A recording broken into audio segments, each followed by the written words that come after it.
Are you a responsible gun owner? Are you a responsible gun owner? Are you a responsible gun owner? Are you a responsible gun owner? Are you a responsible gun owner? Are you a responsible gun owner? The PNP Civil Security Group would like to advise all firearms holders to renew their license to own and possess firearms and firearms registration within 6 months before its expiry date.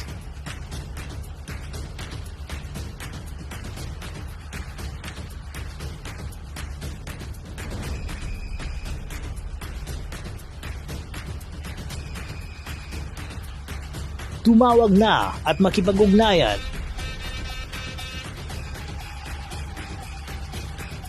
Be a responsible gun owner and be a good Filipino citizen. Huwag maging biktima ng expired mong lisensya. So ayan, may lobo tayo, no? Yan, with Sir Ricky Angeles, no? So yun, Air Pro, eyeglass, again. So may mga bala tayo ng shotgun, ano? So yan.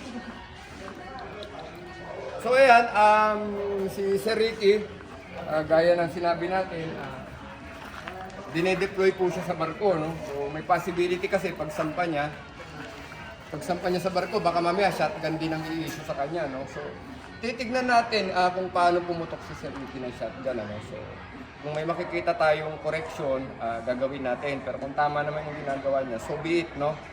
Dagdag na lang tayo ng konti. So ayan.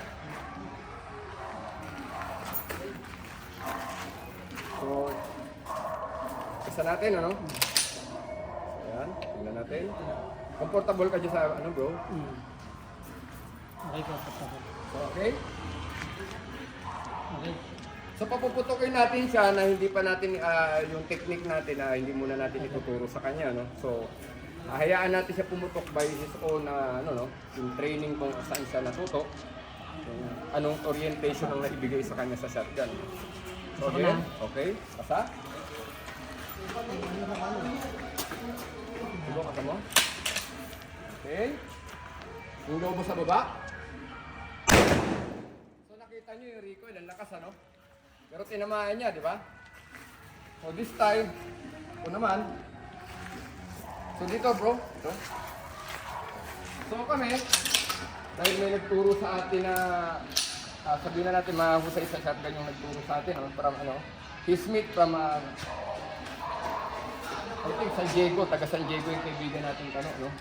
So ang turo niya sa akin nung araw, mostly kasi ang shotgun, dito lang po sila ito lang talaga ang ginagawa natin, dito lang tayo naglalak. So yung kaibigan ko si Smith, he was trained by sa PLETC, yung Federal Law Enforcement Training Center sa Amerika, no? So lahat ng law enforcement agency doon, bago sila mag-proper training kung saan silang agency, sa PLETC sila nagsisimula ng basic training. So a friend of mine, si Smith, I think nasa FBI siya before.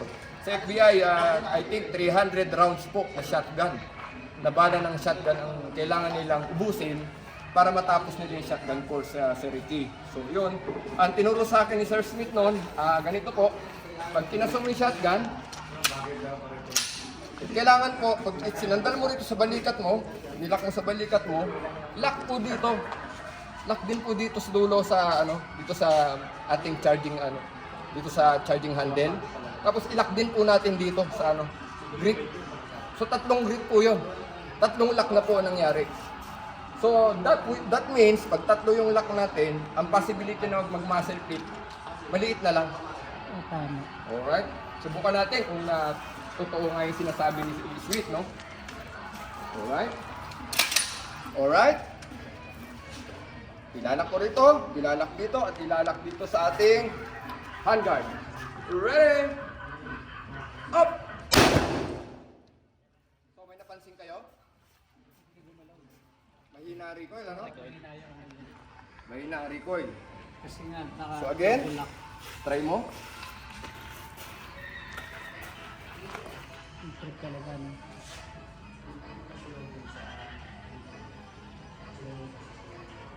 Pasa? Yeah.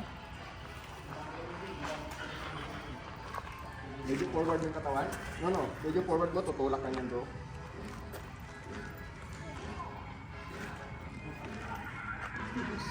Lock. Lock dito, okay? Okay lang? So maglalagay tayo ng lobo. So sana makuha niyo sir, ano, no?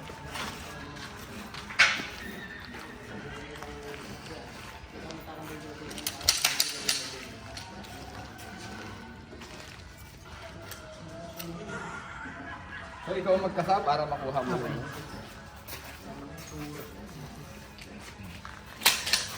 Okay, again. Finger out.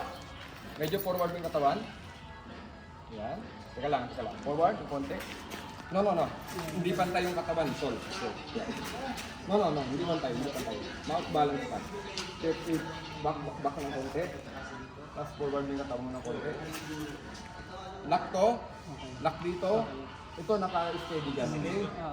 Okay? Ready? So, napansin mo? May napansin ka? Ha? Ano napansin mo? Pero, mas control. Alright. So, mas control, no? Another round. Kasi ngayon mo lang ginawa. ngayon ko lang na. Kaya uulitin natin ulit. Another balloon. So relax ka lang dyan, sir. Bahala. Pero nakita mo yung ano, no? Diyan ka lang, sir. Diyan ka lang.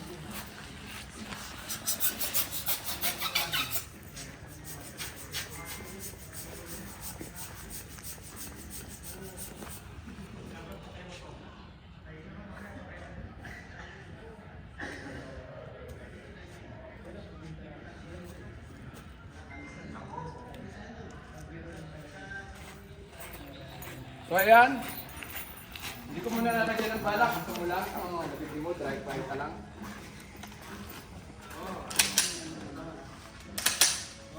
Kailangan talaga ng gusto. Yan.